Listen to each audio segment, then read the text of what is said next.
right, good morning, everyone, and welcome to our webinar. We are on the Natural Science Collections Management webinar, and today we will be talking about caring for wet collections. Thank you, Chantal. Good morning to you and everyone else. Let's move on to the next slide. Today, the webinar will be handled by Michelle, and we have Nick on the background running our slides, and myself will be on the background. Before we get started, we just need to look at the guidelines for the webinar. Let's please keep our contributions, whatever contribution we put in, whether it's on the chat or whether you get to speak, let's keep our contributions helpful for everyone, the hosts as well as other participants. So let's be kind and respectful of each other. You can please use the chat box to say hello. Thank you for getting us started, Chantal. Say hello and let us know where you are joining us from. So which institution you are joining us from. I see we've had quite a few people saying good morning. It's our African culture to say hello whenever we get into a room or a space. So let's keep that going. We have Kirsten Juncker, we have Ruan Mahlatse, Arwani, Makaila, yes, Petro. Thank you, everyone, and good morning to you all. I hope everyone is doing well in this cold weather. You can use the Q&A box to add your questions.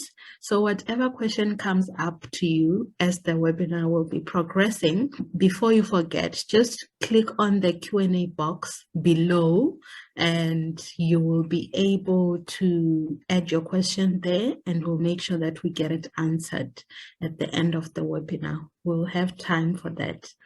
And if we don't get to answer your question, you can go ahead and add your question to the webinar link. This we mean either on YouTube or on Facebook. You will notice that we are live on Facebook currently. So if you have any questions that were not answered here, go ahead to Facebook, on our Facebook page, and look for this live stream, or to our YouTube channel where we will later upload the recording. You can also visit our website, nscf.org.za, and if you go to resources and then collections management, that's where you'll find all information regarding the course, regarding collections management, as well as all the recordings of the previous webinars and discussion forums, even assignments for those that are doing the course. I think we are done with that. We can now move on to Michelle to get us started on the content of today. Michelle? Okay, thanks very much, Fulu, and good morning to everybody, and thank you for joining us for this webinar. So this webinar is focused on wet collections, and so just what we're going to be covering, we're going to just briefly decide what are wet collections, and then we're going to look at preservatives and fixatives, look at the agents of deterioration that are most relevant for wet collections, look at the standards for storage. So we did do that in the last webinar, but just to refresh our minds. And then to look at disassociation. So this is where you lose information relevant to a specimen. We're going to look at labels, and then also the big risks, losing ethanol from containers, topping up, checking concentration, rehydration of dried out specimens, replacing ethanol, and then just summarize the key standards for wet collections. And then just to say that the focus here is really on the standards and not the processes. So, you know, in an hour, we can't really cover the details of how to do everything related to wet collections. So we're really just touching on what are the critical standards and a little bit about high level for the processes. And then next week in the discussion forum, we've got 2 hours available, and we can go into a lot more detail about the how-to, so the actual process. All right, thank you. Next slide. Okay, so I'm sure a lot of you know what wet collections are. You work with them every day. It might be your whole collection is a wet collection. So these are really objects or specimens preserved in fluid, and many invertebrate collections are fluid preserved. So nearly everything except pinned insects and maybe mollusk shells. And there may be some marine invertebrates that are not in preservative. Vertebrates, so all the fish, the amphibians, the reptiles, and then even some bird and mammal specimens might be in fluid preservative, and also some of the organs, in some cases stomach contents or embryos, and usually this is for the study of anatomy or disease, to keep the whole specimen or organs in ethanol.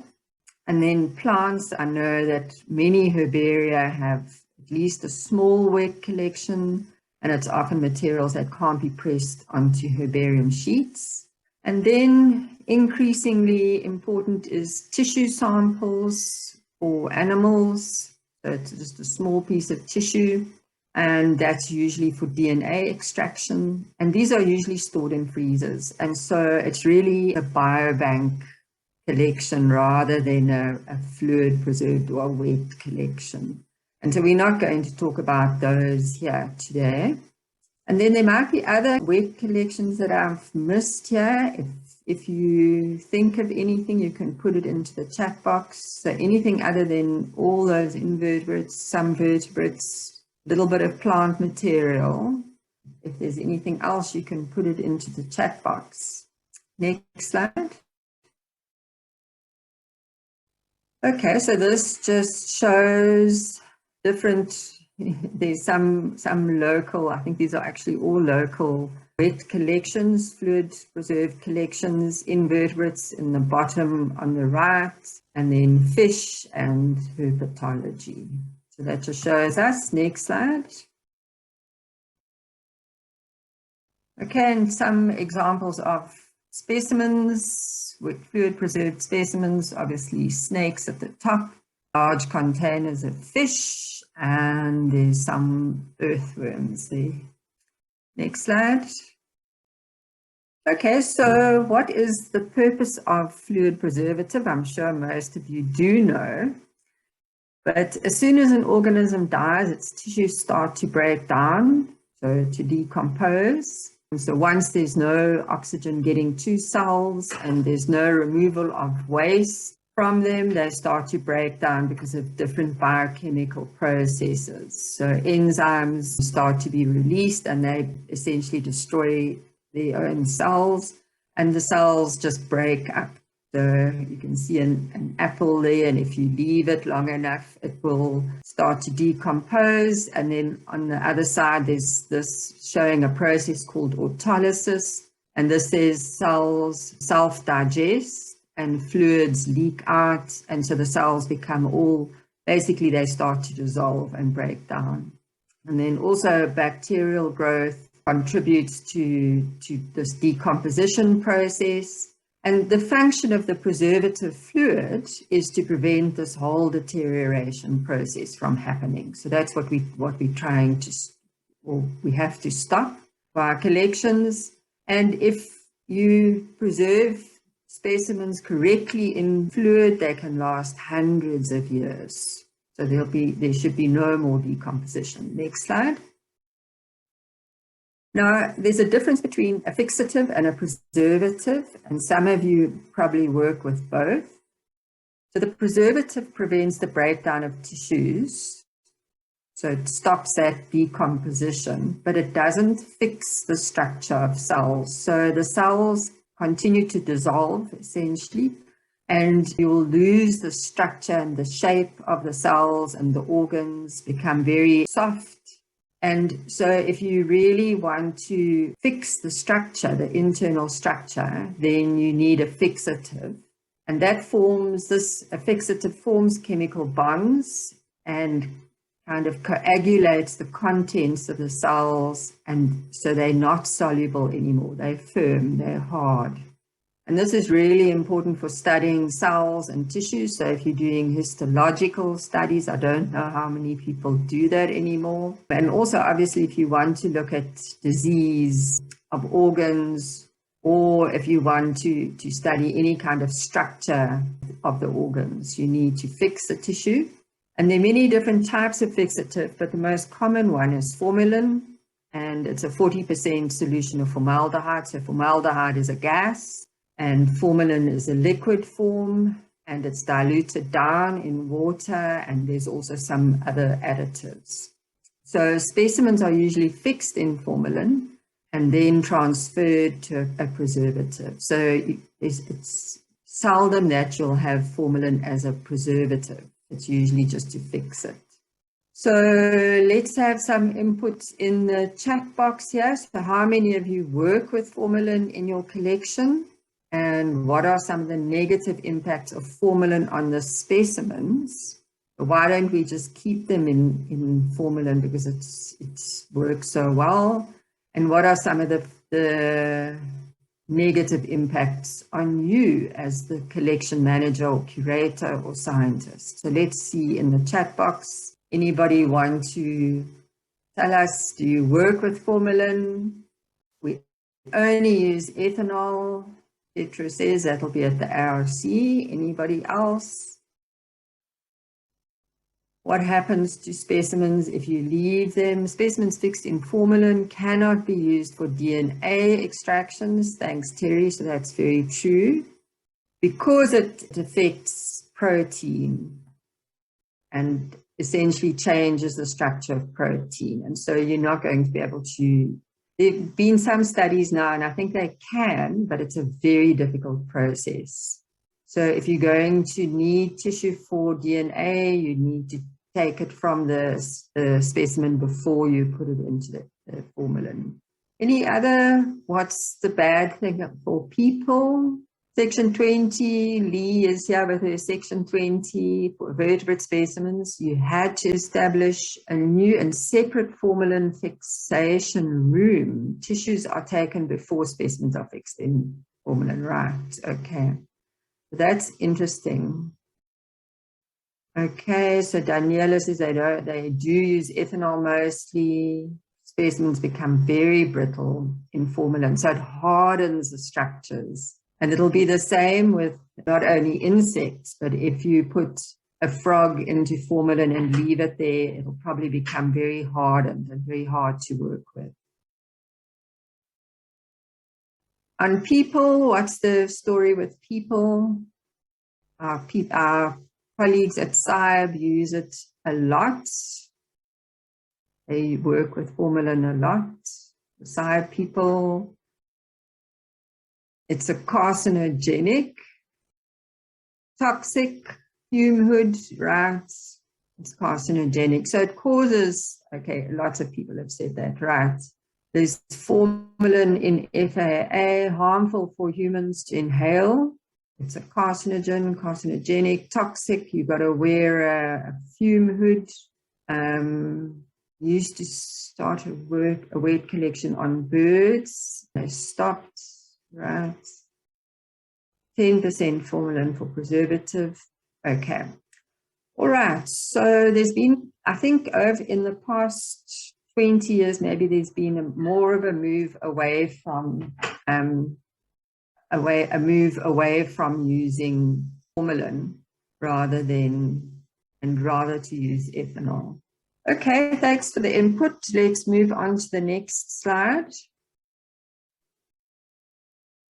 Okay, so that's the fixative. Formalin is a fixative. What about preservatives? So I think everybody uses an alcohol, and that alcohol prevents the breakdown of cells, prevents the growth of bacteria and mold, but it does cause dehydration. So it pulls water out of specimens, and it dissolves some pigments and proteins and lipids out of specimens and causes shrinkage. So I think those are things we just have to accept and recognize.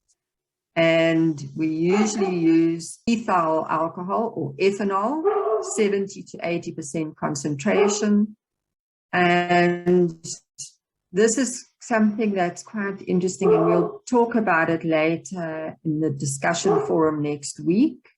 But a lot of us use denatured ethanol because it's cheaper and more accessible to buy. It's denatured, it's got additives put into it to prevent it being consumed by people. And those additives can negatively impact specimens. So I think it's especially if you want to use it for DNA. So we'll talk a bit about that. And then isopropyl alcohol or propanol. So this was used in the past, and I think it was also easier to buy and cheaper, but it does cause greater shrinkage and more negative impacts on specimens. And it's more toxic than ethanol. And so there is a move away from propanol as well. It's usually at a lower concentration. So any other preservatives used for wet collections? So Terry is saying propanoglycol for insects collected in calapan traps and then in ethanol, right? Glycerol. So glycerol is something that's used. I'm not sure if it's a preservative. Maybe someone else can help us. So nematodes on slides, so they use a formalin fixative and then preserving glycerine, okay, and sealed with a wax ring. So glycerine, glycerol, I can't say that I know a lot about it. Okay, there's another one, glycerol for larvae. That's quite interesting. So we'll maybe get some more input from everybody at the discussion forum, or maybe if we've got time at the end of the webinar today, just to think about the glycerol as a preservative. Okay, next slide. Okay, so that we've talked a little bit about what these are and what the fixative, what the preservative is. And now let's look at what are the main risks and how do we mitigate or remove those risks. So in many of the previous webinars and topics, we've looked at what are the agents, the 10 agents of deterioration and loss of collections. Not all of them are relevant to wet collections. Physical forces are, and we'll talk about that. Disassociation, so losing the information associated with the specimen. Humidity is not that big a deal, but we'll talk a bit about it. The incorrect temperature is an important one, and light and UV is important. Pollutants are important. Fire is critically important. Luckily, criminals is not that important because, you know, most of these things are not very appealing. Most of these specimens in their bottles, they're not something you'd put in your lounge as a something to show off or brag about. They're usually they don't look very nice. I don't think many of them are targeted by criminals. So it's really physical forces, disassociation, incorrect temperature, light and UV, pollutants, fire. And then the two big ones are dehydration and drying out. And I'm not sure where it fits in under these other things here. And then the incorrect concentration of ethanol. So those are our big risks that we have to manage. Okay, next slide, please. Okay, so to address the temperature, light, and fire, it's really about how you store your wet collection. So for temperature, it should be between 16 and 18 degrees, and it must be kept stable. So if it's too warm, it increases the loss of ethanol from the jars or containers. It increases the growth of bacteria and mold. And if it's too cold, and I actually didn't know this, if it's too cold, then you start to get solidification of lipids that have leached out of specimens. So you get fats, and they're solid, they become solid, and they stick to different parts of the specimen. So it's 16 to 18.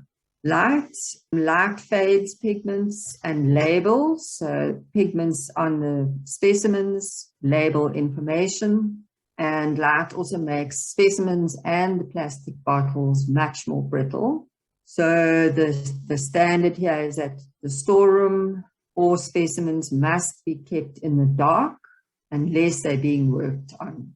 So they must be in a closed cabinet or a dark room with no light coming through the windows. So you should never ever allow sunlight to shine onto the specimens.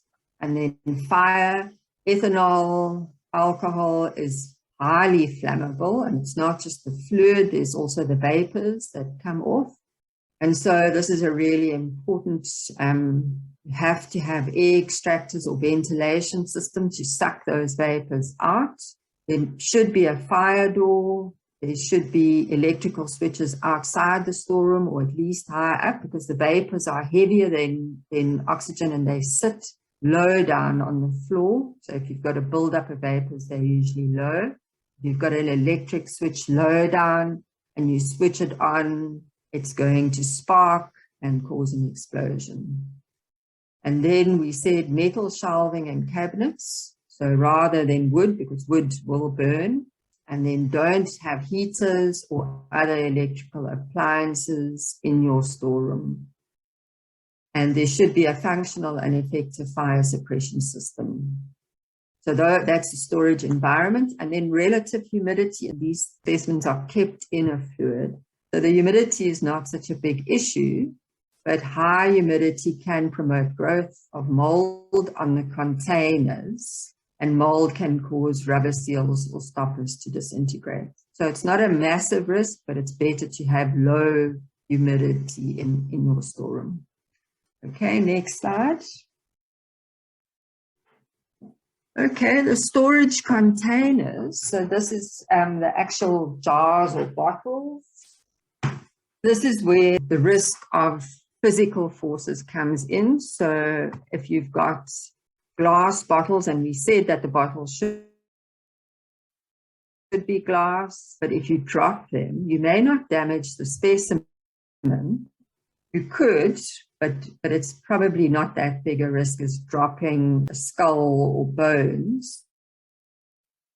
But if you think about it, this bottle at the top with all those little vials, if that is dropped and those vials break, and you then have mixing of specimens and labels, and you can never, ever be sure. And I've seen this happen years ago when I worked at KZN Museum. There was a metal shelf attached with those clips, you know, those sort of shelves where you can adjust the height of them. It was in with clips. And I had someone working in there, and she was bending, and all the bottles fell and many of the vials broke. And here you had these tiny little mites on the floor and labels all mixed up. So it just shows how big a risk this is. And the solution is to always handle these very carefully, to have very secure shelves, preferably to have some kind of a lip on the shelf like this one, and to never overload shelves, and also to not have very heavy bottles or trays with many bottles on high shelves, because the risk of that dropping is massive. So somebody trying to take down something, not overloaded shelves, not overloaded cabinets, very carefully. Right? Next slide. Okay, all right, so let's be back to storage containers. So before we were looking at the shelving and the way specimens are organized on the shelves. So what I was saying is that your shelves must be very secure, because it's, you know, if you have shelves that are not firmly attached, they can be flipped up, bumped over, fall down. You should not have your shelves overloaded, and you have to be really careful of having very heavy trays or heavy bottles high up on shelves, because taking them down is very risky and it can drop and you'll have massive breakage. So for the storage containers, in the last topic, we said that they must be clear glass, and that's because ethanol is corrosive to most plastics. So it eats at it, breaks it down.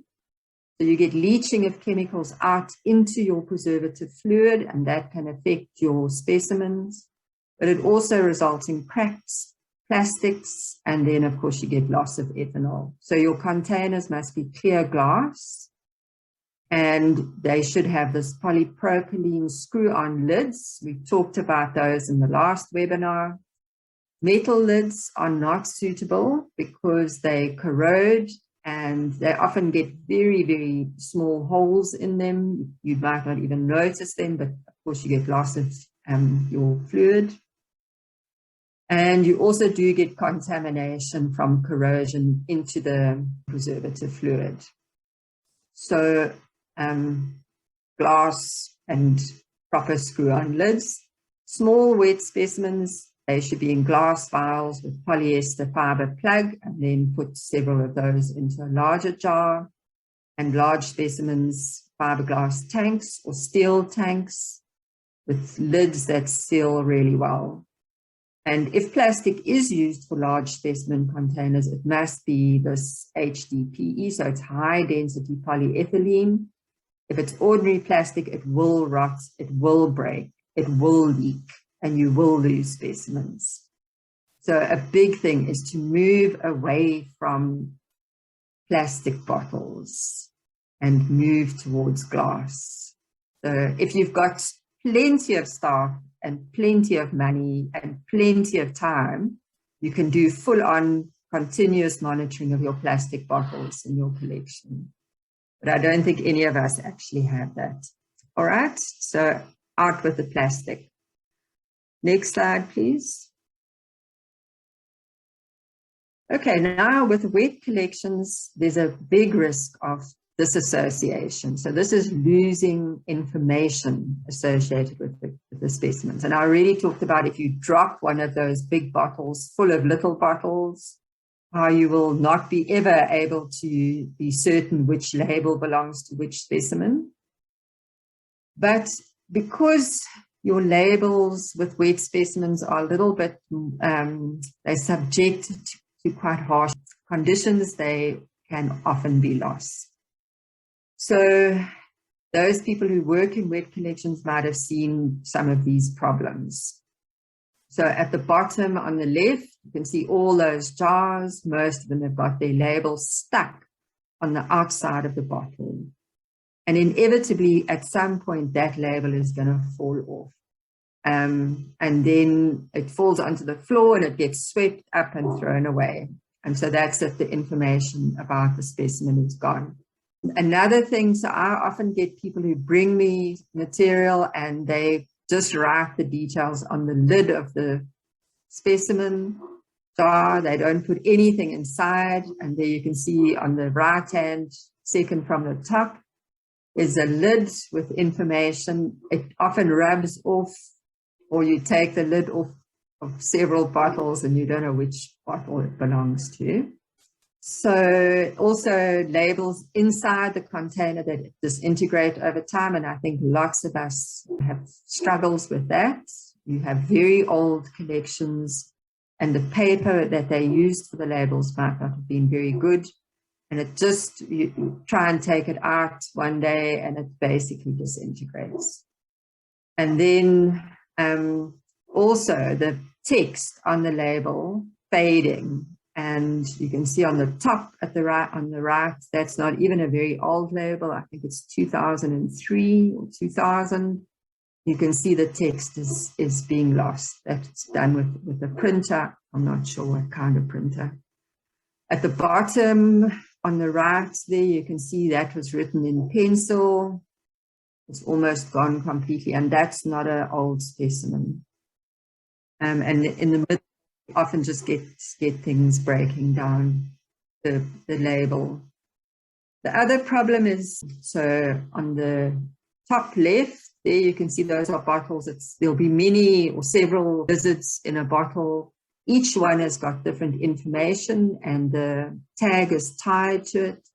If those strings holding the tags break off, you end up with labels at the bottom of the jar and you don't know whose label is whose. So these are all big problems with wet collections and disassociation or losing your labels, the information on it. Next slide. So what material should we use for labeling? Not an easy question to answer.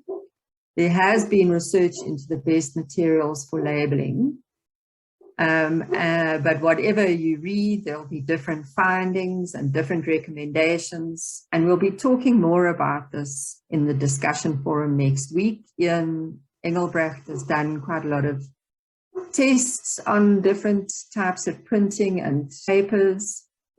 Some of the recommendations currently, there's goatskin parchment. I think a lot of people use this.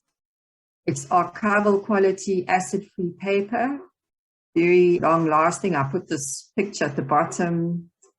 Yeah, I didn't actually know this. The Queen's Speech is written every year and they say it last. So yeah, they write the Queen's Speech on goatskin parchment every year and her annual speech. And the one year they said that the opening of Parliament was going to be delayed because the printing on the goatskin parchment took so long to dry. And they write the Queen's Speech on this goatskin parchment because they say it lasts 500 years. There's also other different kinds of papers, something called resistol, Tyvek, poly paper. So really what you want is a very strong paper that won't disintegrate, but you've got to be able to print, long-lasting print on it. If you tie labels to your specimens, in the case of fish maybe or herpetology specimens, you must use 100% cotton for tying those tags on and not use metal tags or plastic tags because they do corrode or deteriorate. And so you could lose them eventually. So it's very difficult to know what's the best kind of material, but we'll talk about this more next week. Next slide. And then also for the material to actually print or write on the labels, what should you use? So for many years, soft pencil has been used. It works fine. It does last a long time, but it can fade. Probably the most commonly recommended material is waterproof Indian ink. So this isn't any kind of ink, it's special Indian ink. It must be waterproof. And you usually use it in a special ink pen, like these rot rings on the side there. And that obviously then you have to handwrite. And then in the past, we used to use typewriters. I don't even know how many people remember what a typewriter looks like. But because it hits the letters onto the paper, they usually stay on the paper well. Also dot matrix printer, so this also is a almost historical thing. It also used to hammer the paper, and so the text would stay long on the paper. Laser printers, there's been a lot of debate about them. It has been found that the letters can fall off the paper and end up in the bottom of the bottle. And more recently, I think in the working group, the Collection Management and Curation Working Group, they suggested thermal printers. So these are heat printers, but we know that they are very expensive. The materials, the printing materials are very expensive as well, and they're not always easily available. So I think Ian did do some tests on this, and we'll hear more about it next week. But you've just got to be really sort of think about if I did lose the text on this label, how would I have information about the specimen? And so it's often useful to just write the catalogue number on a small separate label, so handwrite it in Indian ink and put it into the bottle with the main label.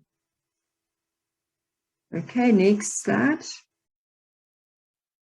So other dissociation risks with wet specimens, I think, you've got to be really alert when you're working with them. So the picture on the top there isn't a bad thing, and it's from the manual, and it was when they were making labels. But what I've seen is somebody doing data capture, and they have about 20 bottles on their table, and they remove all the labels from the bottle and lay them out and do data capture. And then they have no idea which bottle those labels came from. And that's often somebody who doesn't understand the scientific value and the scientific processes. So it can happen if you have people doing data capture who don't understand about the science.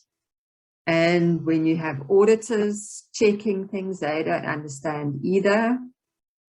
And sometimes people doing research can mix up labels. So you have to really make sure that people who are doing this kind of work understand.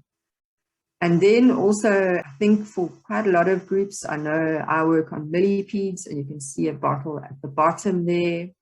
If you dissect out a part from the specimen, it usually goes into a separate little vial. And there's often not enough space in that little vial for a label. And so it is possible, if you're working on several of those, to mix them up.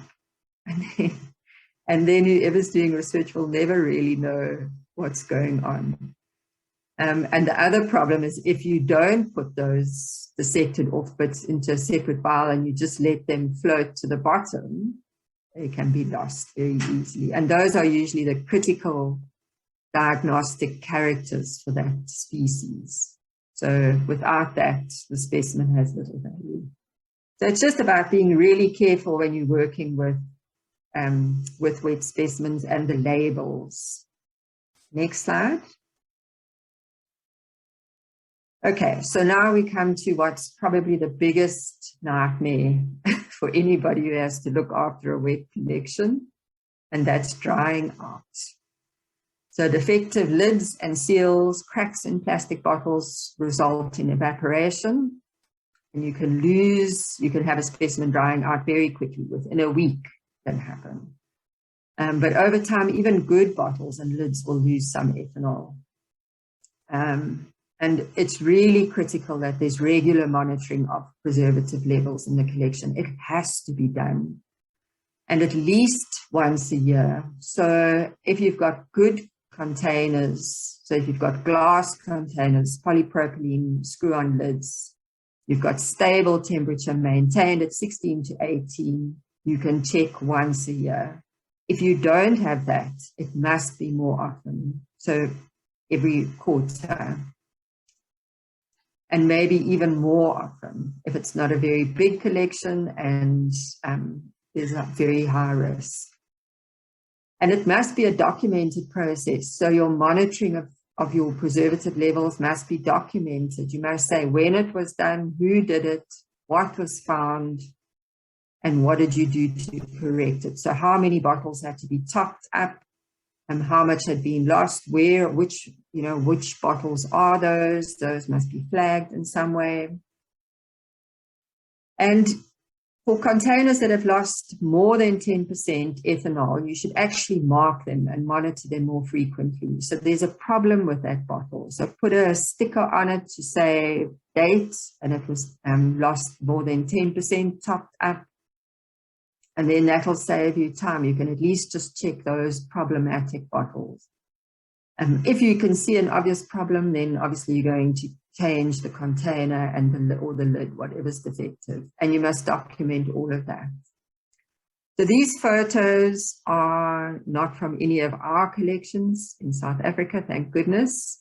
There's a very interesting online thing called The Gross, the Bad, and the Ugly. It's from the University of California, I think, UCL.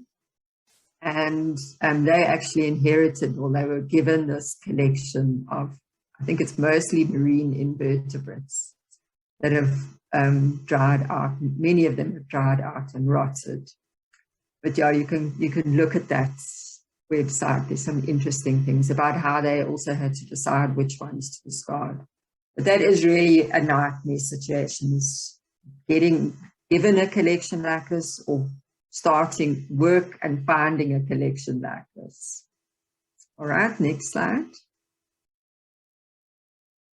So just some other points about specimens drying out. So be careful when you're working with specimens that they don't dry out, even for a short time. So if you're examining them, they really should not be out of a preservative fluid or allowed to dry out for that time. So small things, small invertebrates can dry out very quickly. Don't ever put them into water in a Petri dish. Put them into whatever preservative they are in normally, so ethanol, and examine them under ethanol. And if you're working with bigger specimens, really try and keep them moist the whole time by putting them onto tissue or cloth soaked in ethanol. So it's just a matter of being aware that things can dry out very quickly. You might think you're going to just take it out the bottle quickly, but the next thing you get called away to do something, you come back 2 hours later and it's dried out. Right, next slide. So what happens if a specimen has dried out? Should you just leave it dry? At least it's stable, semi-stable. Or should you just pour ethanol into the bottle? So there have been several methods that have been proposed and tested for rehydrating dried specimens. It's not simple or easy, and it's not always feasible, and it's not always the best thing to do. So you have to think very carefully, and you can't, once you start rehydrating a specimen, you can't go back. You can't say, okay, well, it's not working, I'm going to let it dry out. You essentially will lose that specimen entirely. If you just put ethanol into the bottle, the dried specimen won't absorb that ethanol. It pushes away the ethanol molecules. And so you have to follow a process to force moisture into that, what's now built on. Right, next slide. So there's a very useful article. This is a simple way of rehydrating dried out amphibian in this case, but it may work for other specimens as well. And it's online. It's in the NSCF, Natural Science Collections Alliance, their series. And he details how he rehydrated this frog specimen and how you have to heat up water. So it's sitting on top of a radiator there. So you can't boil it, but you've got to get warmth and moisture, so steam, and you leave that dried whatever it is for a while, and it sort of gets the tissues at least softened. And then you have to go through a process of rehydrating. So it takes a lot of time and effort, just even for one specimen. And hopefully next week we'll get somebody who can tell us a little bit about their experience in rehydrating specimens. Next slide. So topping up fluid preservatives, what's recommended is that you fill all your containers to a similar height. So try maybe and stick to 1 centimeter or 10 millimeters, what they call headspace. So that's the distance from the top. So you don't fill right to the very top of the bottle, you leave 1 centimeter from the top. If you fill it to full, it will push the lid off. And then also never overfill the container with specimens. The recommended ratio of preservative to specimens must be a maximum of 7, so a proportion of 7 of preservative to 3 of specimen. And if your containers are too full of specimens, you might have to split into several bottles, or you might have to get a bigger bottle. you really are not going to have effective preservation of that specimen if you've crammed too many of them into a bottle. So this picture, you can see it's the distance from the top. It's just full, just below the top there, which is a good height to have. Next slide. So it's not just about the amount of ethanol in the bottle, so not just about the volume, but it's also about the concentration of that ethanol. So if you've lost ethanol from the bottle, you've also changed the concentration of the ethanol left in the bottle. So it's usually the ethanol evaporates much more than the water, and so you end up with a very diluted solution in the bottle. And over time, if you just keep topping up with 70 to 80% ethanol, the concentration in the container might get right down below 50%.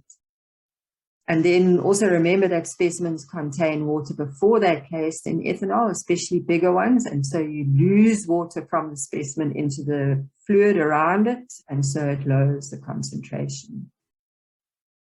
So ethanol concentration as well as the level needs to be managed. If the solution is too dilute, it won't prevent bacteria, it won't prevent mold, it won't continue to preserve the specimen.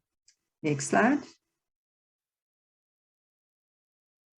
So the ethanol concentration, I know when I worked at the museum years ago, there was just some funny glass ball thing that you had to try and use. I can't remember, but it was a very primitive system. These days, there really are good tools to help measure and monitor concentration.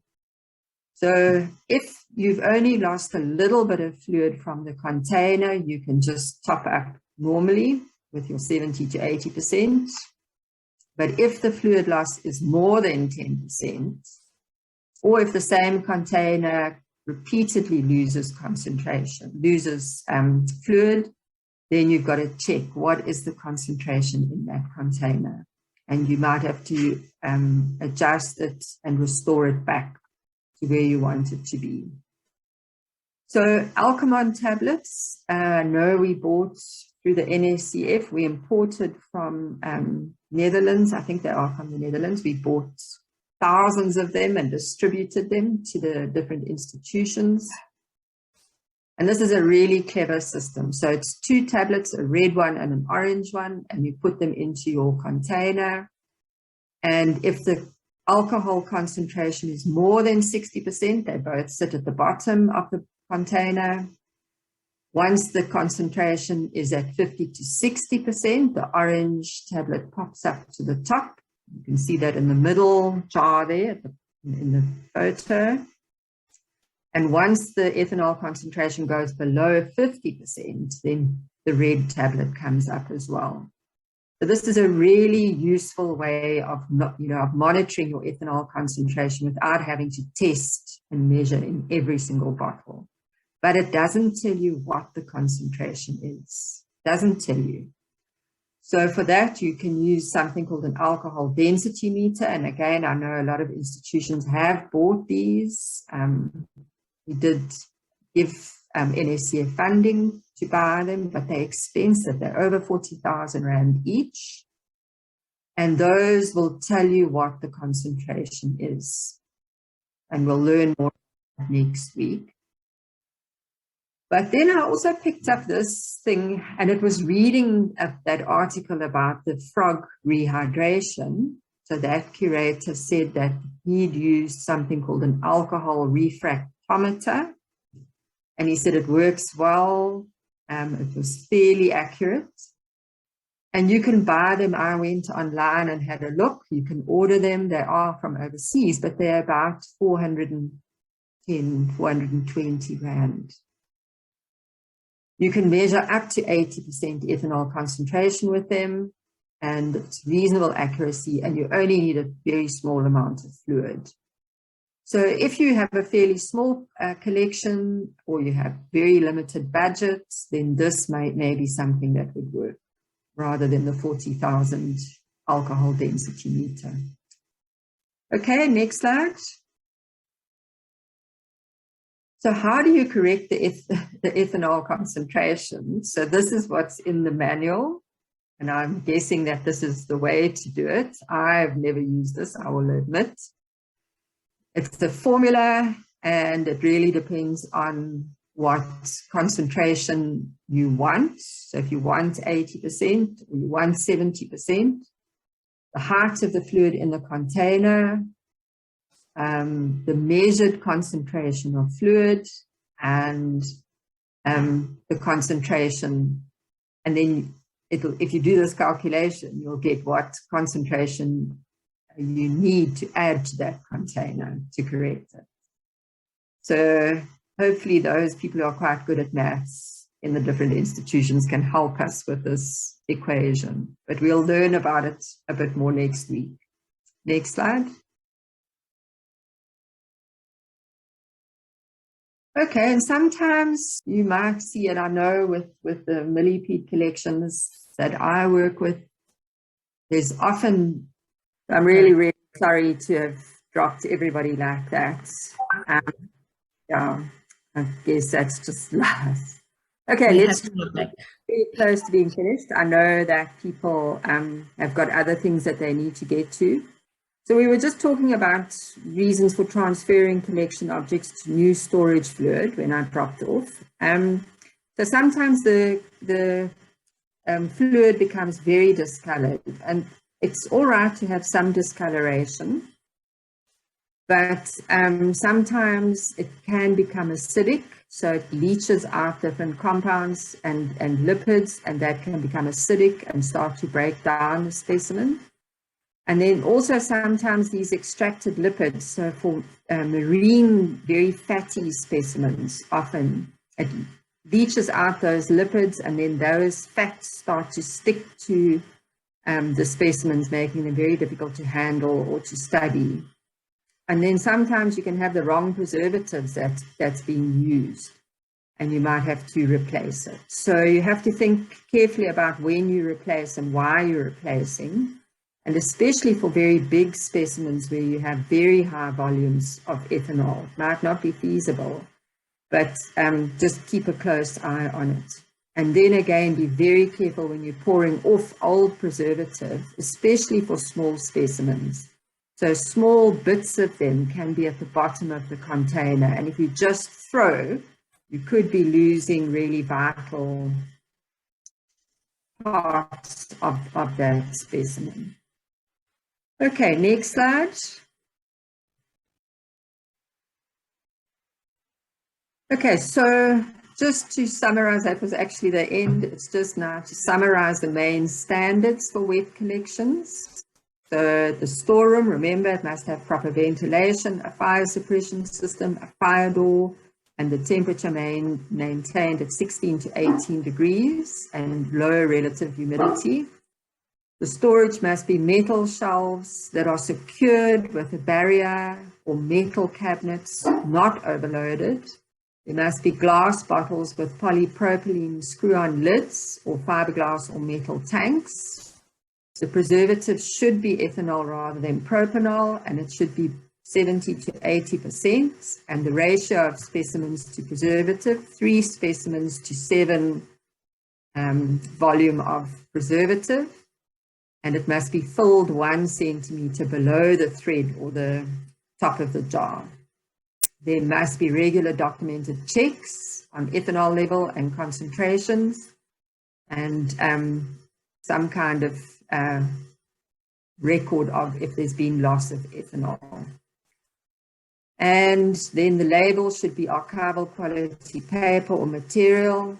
It must have been tested, so you must be confident that it works well. The printing and handwritten, waterproof or archival quality ink or soft pencil. And you need to do regular checks for fading or deterioration of the labels. So that's the set of standards. That's what you should have if you have a wet collection that you're managing. Next slide.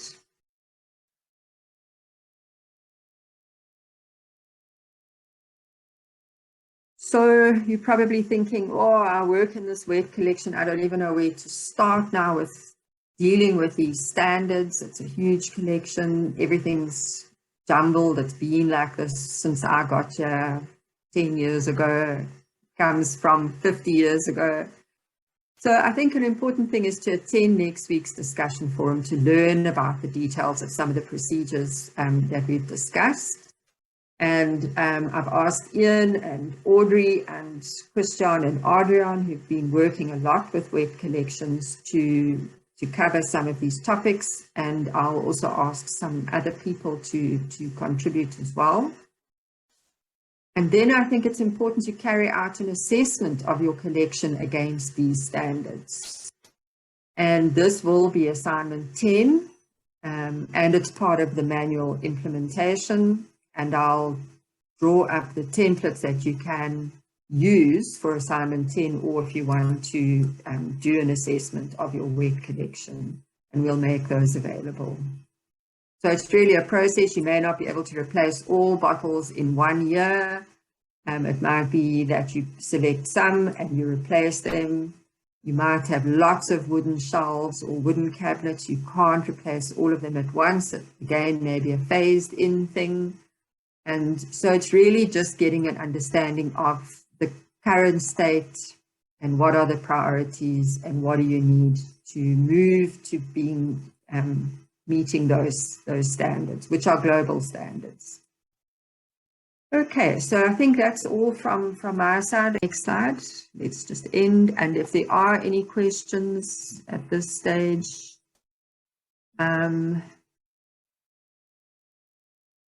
you can put them into the chat or the question and answer box at the bottom. So you can put up your hand.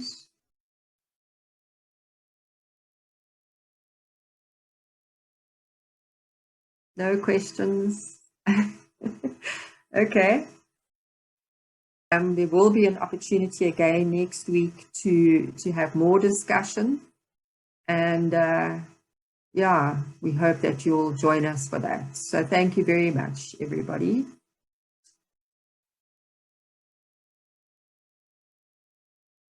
And hopefully we'll see you next week. Thanks. Bye.